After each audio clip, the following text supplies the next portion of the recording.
Welcome to the Field Dynamics podcast. We're here to facilitate inspiring dialogues about the nature of consciousness across disciplines, communities, and practitioners, all with a holistic perspective.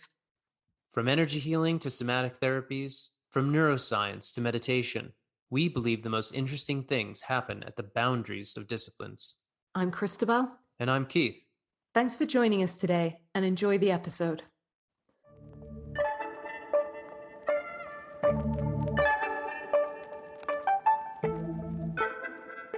Hello and welcome to the Field Dynamics podcast. Today we have with us guest Matthew Wood. Matthew has been a practicing herbalist since 1982. He studied botany at the University of Minnesota, receiving his Master's of Science degree from the Scottish School of Herbal Medicine. He is an international lecturer and has authored 10 books on herbal medicine, including the Book of Herbal Medicine and the Earthwise Herbal Repertory, both published by North Atlantic Books. Matthew has helped tens of thousands of clients over the years, many with difficult health problems, and has maintained a practice of traditional Western herbalism during a period when many others have turned to the exotic traditions of India or China. While Matthew believes in the virtue of other healing modalities, he has always been inspired to learn, preserve, and practice the tradition of herbal medicine descending to us from our European, Anglo-American, and Native American heritage. Currently, Matthew is a registered member of the American Herbalist Guild and teaches online through the Matthew Wood Institute of Herbalism. So firstly, Matthew, a warm welcome today. Thank you. I wonder, in starting, if you could tell us a little of your personal journey into the world of herbalism and what brought you to this fascinating area of expertise. Yes, well, I would say everything started for me. My first spiritual experience was about age 10 or 11 on what's called Rib Mountain in Wausau, Wisconsin, which is like 1,800 feet high. So it's like, is it really a mountain or not? It'd be like the only mountain in Wisconsin, just about. And we were, it was the weekend of Northern half-yearly meeting of Friends or Quakers. And the Sunday school teacher, Dr. Francis Hole, who was a soil science professor from the University of Madison, he took the class out on top of Rib Mountain. It was a beautiful sunny day, and I remember him kind of dancing from rock to rock, and he said all sorts of amazing things about geology and the earth, but this feeling kept on just emanating out of him. Nature is alive, nature is alive, nature is alive. And I knew it was true. And I knew I had to believe it right then and there. I knew I had to believe it, or I would never know truth again. I would never, if I doubted what was true, this was spiritual truth, then I would never have a chance again. So it sank down into me, and I knew we were all related, as the Native Americans say, and I knew that, if you hurt somebody else, the karma came back on you, you would feel it, because we're all related, kind of in that group soul of Mother Nature.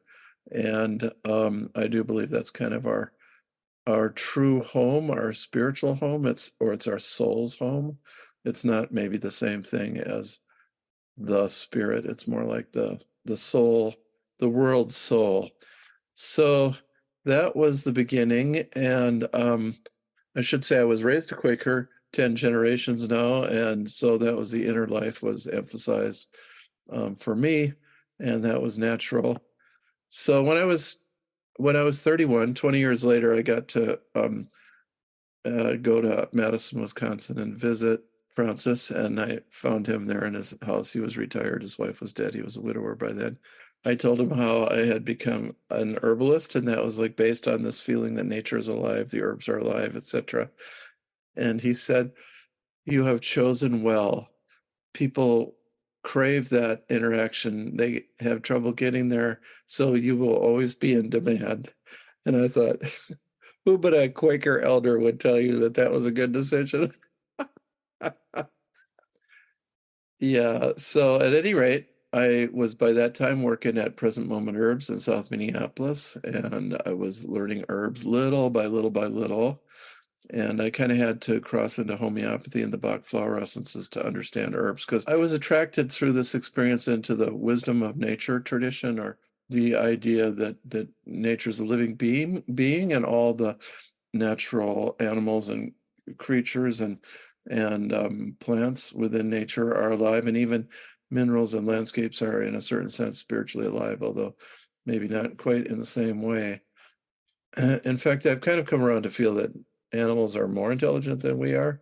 Yeah, I have a high regard for animals and plants too. So, and humans, not only kind of flawed, but we're kind of hard to deal with too. So, and I always felt that I worked for the plants first and the humans second.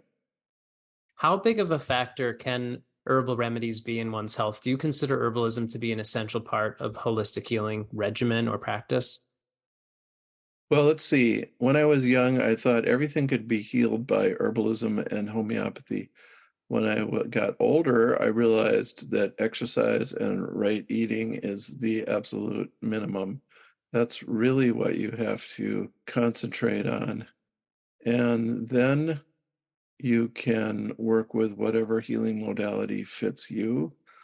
So that could be body work, energy work, herbalism, or homeopathy, or perhaps other things as well.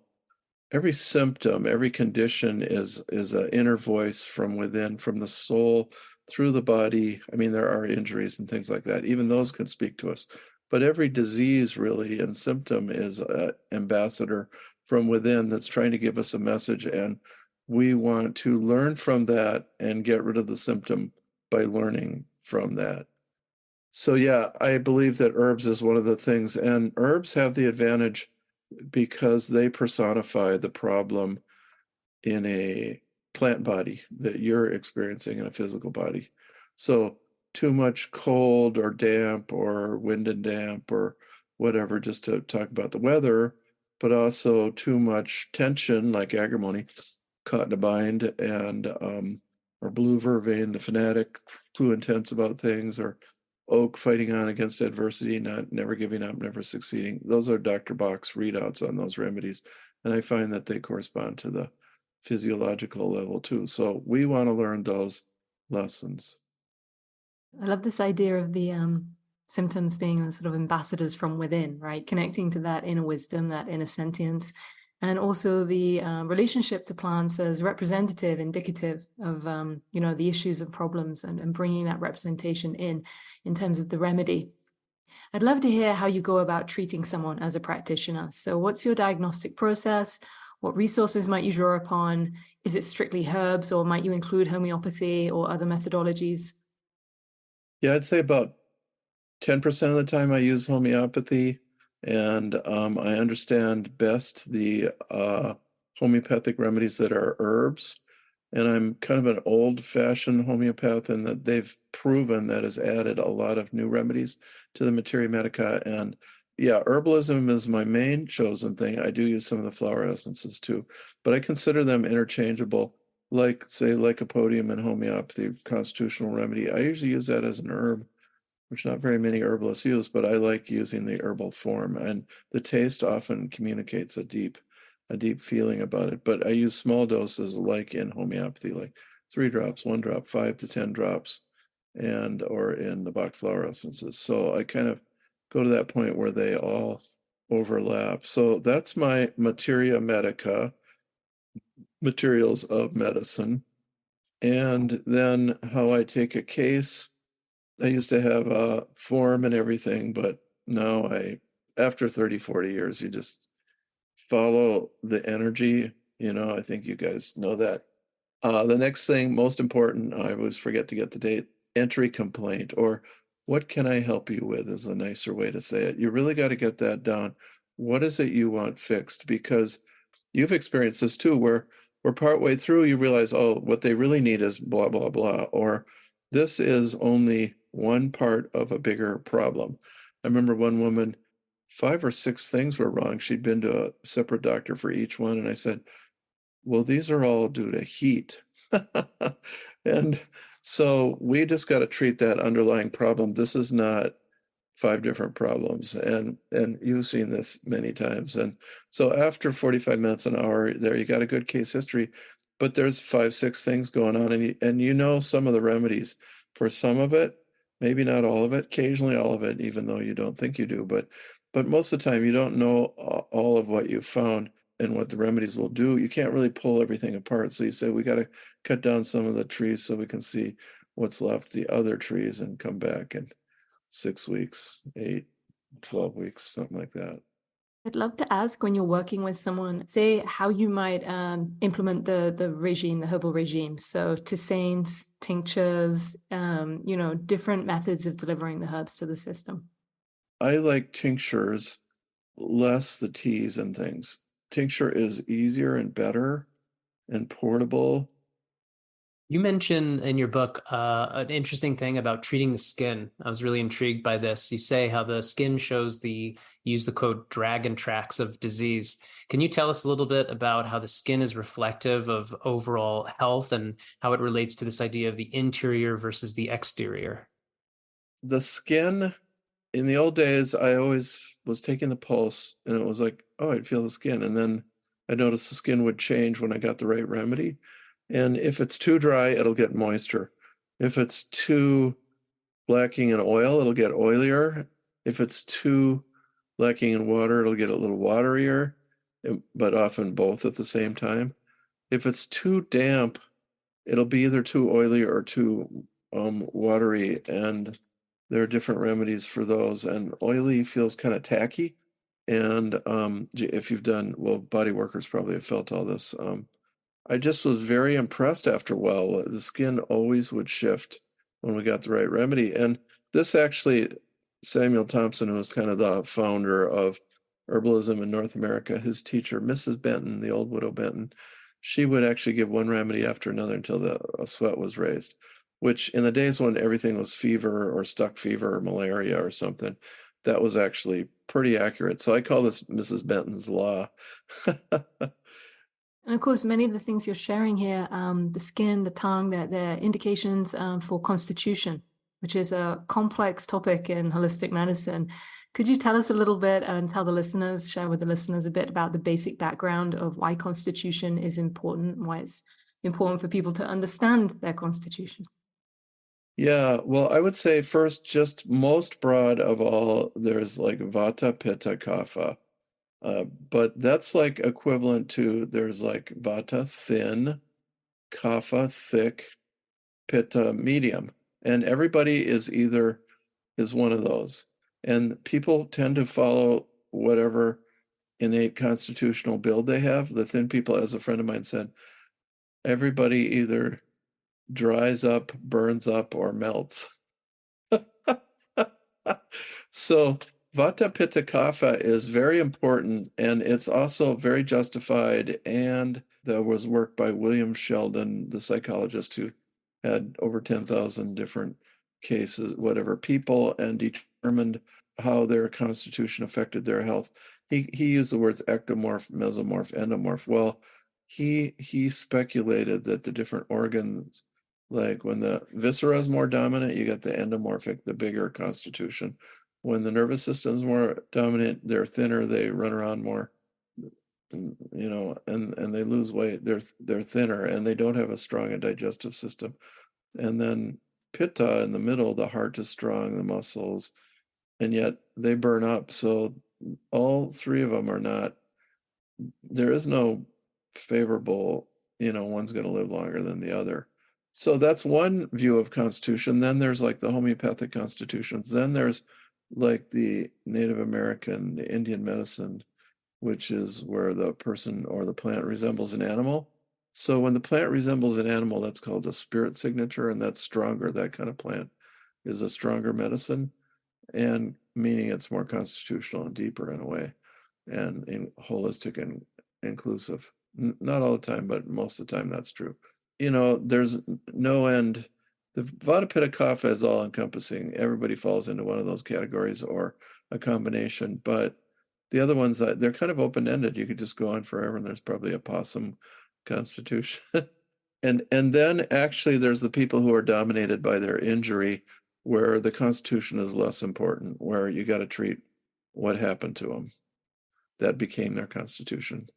In homeopathy, you got the lachesis, the snake venom type, where they talk about their disease all the time and they identify with it, and they've kind of become ingrained with it. Like sometimes you're not sure, do they really want to be healed or not? That's another thing. You're sharing their homeopathic remedy, like lachesis, the snake remedy, which is said to align to certain qualities that the individual is demonstrating. And so that's the like for like in homeopathy, right, for treating. Yeah, and those remedies can be constitutional, or they can just be local organ remedies too. But usually when you need them, they're more constitutional. In 2021, recently, you published a book called The Extracellular Matrix, The Science of Healing at the Cellular Level. Really fascinating general subject. We could have a whole hour's talk on that, but I was just wondering if you could just give people a sense of what is this extracellular matrix and how can we think of cellular healing through herbal techniques? That idea, the guy who really pinned it down, who said, this is the matrix, this is how it worked, you can't argue with it. It's when we got proof, really, 1976. That was Alfred Pissinger from the University of Vienna Medical School. He was a holistic doctor. In fact, that department was holistic. They had never accepted the cell theory, that the cell was the basic unit of life. They had believed in, it was really more the circulation, the environment of the cell. The first thing it does that's really important is it proves the basic premise of holistic medicine is correct, is scientifically proven now. And there is no question about that. Take a drink of salty water. The body gets the message right away. Every cell in the body looks up, oh, more salt. Every cell gets the message. Oh, wow, that happened. And because of the connective, this is what Pissinger showed, that all the cells are tied into a communication system called the ground regulatory system, which is shifts in electricity. So the cell is sitting there holding a charge, and that message comes and it changes. The charge changes. Very simple system, but the cells can tell everything that's important from that. On the cellular level, we are a whole. We are one organism. On the mental level, we think we're an independent thinker. Probably we aren't, but we think we are. But the basic communication system is energy, like that. And when they were doing the work, Pissinger and his co-workers, they got together with some anthroposophical doctors and talked it through. And, the matrix was pretty much like the energy body, or the most, the closest, the energy body zeroing in on the physical level. It's the primal organ system, like when a multicellular animal first existed. Everything from the sea slime to you and I all has the same ocean in it. All of us microorganisms, we all have the same mother ocean, the same mother. And so that also is beginning to show the holism, the unity, and the same electrolytes and the same electrolyte communication as well. So like the cell salts in homeopathy, that's electrolyte communication. That's another ancient, I don't want to say primitive because it's really not superseded. It's necessary for us today. Like what we call bad blood or dirty blood, that's really the matrix. The blood doesn't get dirty, the matrix does. And one thing amazing, just to mention one thing that really astonished me was, so we're used to, okay, the blood is buffered, like its acid levels, like 7.2 to 7.4 or something. And the urine, may vary, but the lymph is also very buffered like that. And in fact, all this acid, alkaline, that's all nonsense. Well, I found that in the matrix, the acid alkaline level, not only does it fluctuate enormously, but it has to, because different enzymes work at different levels of acidity, alkalinity. So this acid alkaline question is really interesting and more complicated, and it's not as like, oh no, you can't have an alkaline system. I want to change the topic slightly and shift over to mushrooms, actually. There's been a growing popularity in adaptogenic mushrooms, such as reishi, chaga, turkey tail. Given that mushrooms are not, in fact, plants, how do they fit into a herbalist framework? Could you tell us a little bit about your thoughts on these fascinating species? Yeah, I'm not that good with mushrooms, but I can still talk about it some. So first, all the mushrooms, the whole field of them, they all contain something called beta glucans. All of them, from the little button mushrooms in the salad bar at the restaurant that look, like, do I want to eat that? To like the nice plump portobello, to like a hallucinogen, to like a shelf mushroom to a mushroom that's going to disappear the next day. All of these things contain the beta glucans, and the beta glucans they're never digested. They scrape along the wall of the small intestine or large intestine, maybe to its stomach, and they send signals back and forth. And this is all also the emerging science of biofilms and the microbiome. So there's biofilms, there's a microbiome, there's a good bacteria, bad bacteria. They're all communicating through that wall into the matrix, and the matrix is sending signals back out. We know that the matrix we've known about for 35 years or so, but the microbiome, some of these words were only standardized like 2005 and like very recently, 1990s at the earliest. And so we're still learning how to deal with that. Well, this seems to influence. So these beta glucans send messages. They never are digested. They move on through the system, but they send messages, and that enriches and helps our immune system. So all mushrooms have this. Then in addition, certain mushrooms have additional properties, like Chaga is the only thing I've ever seen create miracles or like totally unexpected cures with cancer. I have seen that. Chaga has betulinic acid, which is in the birch tree too, and it grows on birch trees. It concentrates it evidently. Betulinic acid is an anti-cancer thing. And the more concentrated, like you could get it, you dig it out of the crotch of a tree where it was rotting in there. That's where the betulinic acid collects, I believe. But the chaga does it for you. Then shiitake, maitake, they have other additional things. Lion's brain. That's a good one. Lion's mane crosses the brain barrier and has good effects up there. Turkey tails has maybe the best accredited anti-cancer history. It's standard used all the time in Japanese cancer therapy, just across the board. They must grow tons and tons of it. There's only about maybe 5 that are really well documented in science, maybe 7, 8 when we get out to the outer edges of, they have actually studied the little button mushrooms, and they are good. So they like to stick with those, but there's also traditions, and we have particularly strong from China, with a little bit from Germany and Eastern Slavic Europe, but mostly it's China. And here, like Native American, they didn't use the mushrooms hardly at all. They didn't like them. They didn't trust them. Could be poisonous. And English, most of the Europeans did not like them, but the Germans liked them, and then the Chinese liked them. So we do have different traditions on it. Yeah, and it's all moving along. This is like, 30 years ago, there was nothing here. So a lot of things are changing in that dialogue, as well as with herbalism and holistic health. This is almost like I have a question that's, maybe this is too simple. If you were to recommend the maybe 3 best herbs that could be taken indefinitely to improve health, what would they be? Okay, well, first I'd say there's specific herbs and there's general herbs or tonic herbs. And the specifics, they are like drugs. They do something specific, and you can't take them all the time. That's like the homeopathic advice. You can't take none of the homeopathic remedies really are tonics. They are all specific, and they can't be taken forever. But there are a few tonics that they included in the homeopathic materia medica, and they are herbal tonics, like hawthorn for the heart, you could take for years. Milky oat seed or just oat straw, that's a tonic. That's like a mineral tonic, which reminds us of seaweed. You could take seaweed forever. I think there's cultures that do. Western Ireland, etc., would be very important. Yeah, there are various tonics.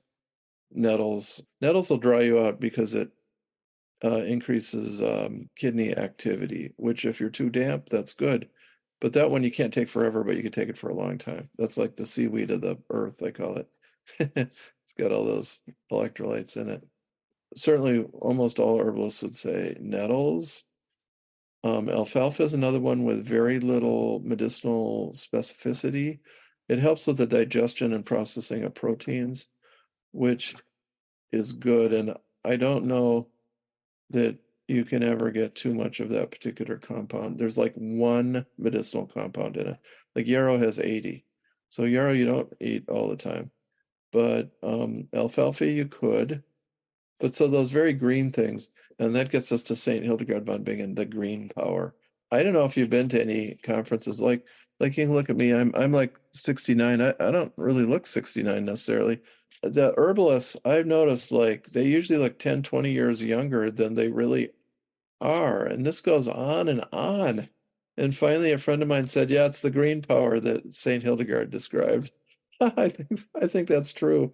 So I also think just eating herbs, like culinary herbs, don't eat all the time, all the same ones, but they're important.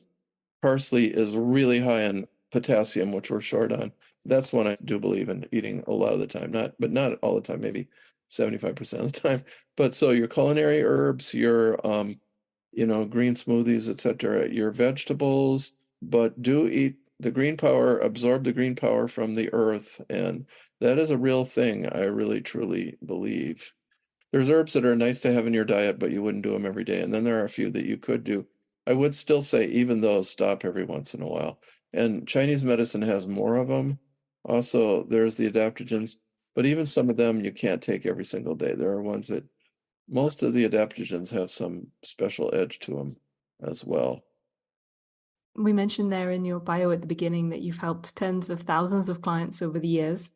Is there a most common imbalance that you'll see in the average Westerner? And if so, what might be the sort of cause and the solution for that?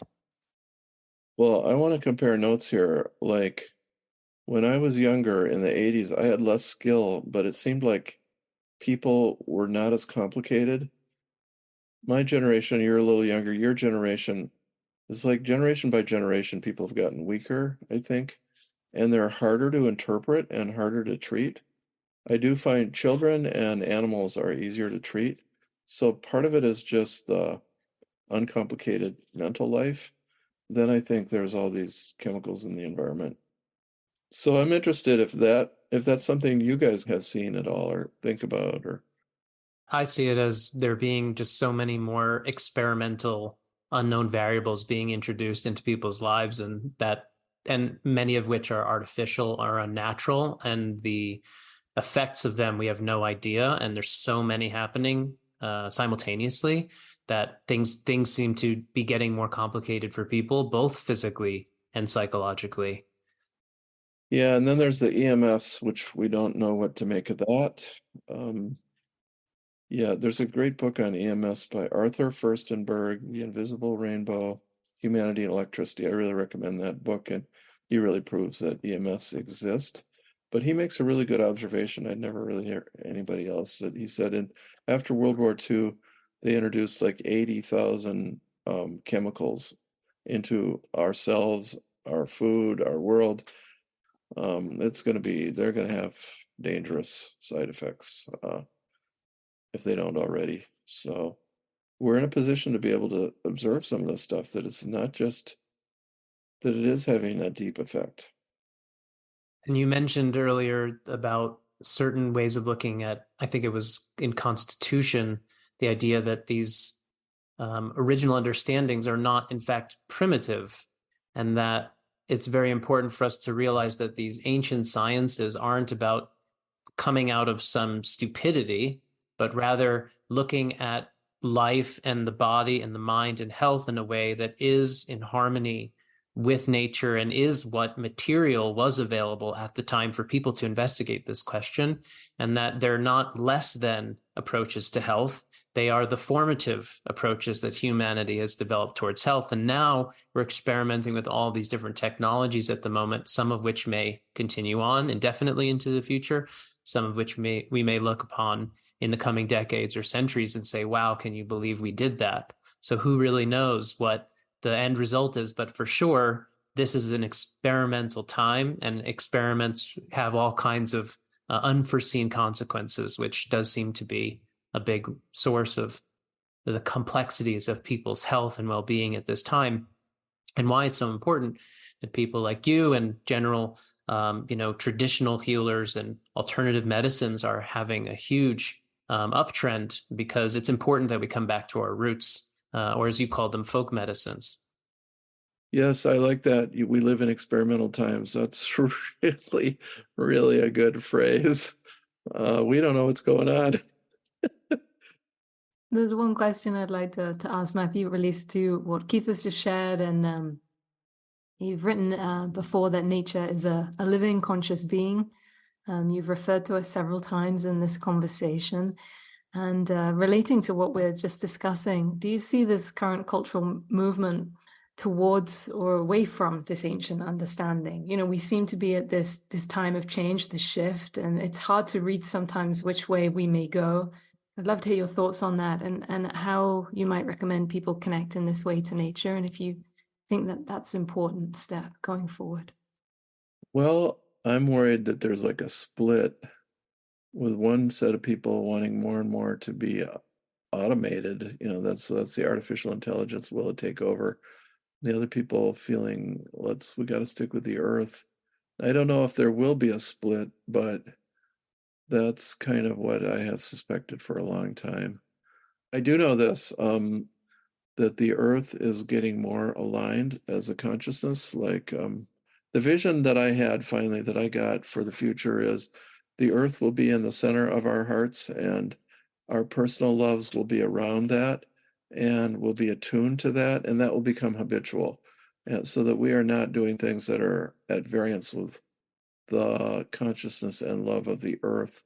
So that's what I think the future is for the people that want to be attuned like that. But I don't know that everybody does, and I don't know how these changes are going to take place. You know, experimental times. What are you interested in terms of the future, in terms of personal projects or ambitions? What are you currently working on or looking to work on? Well, I'm trying to finish first year program at my school, Matthew Wood Institute of Herbalism.com, and then second year, and then finally third year, which will be more online clinical. There's that, and that's an awful lot of work.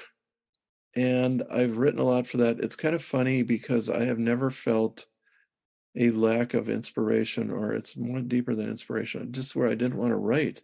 I never felt that for like 20, 30, 40 years. I just have never felt that. Yeah, I was writing as a teenager. I still remember the little black typewriter. For me, in the last month or two, I've experienced times when, well, I don't feel like writing.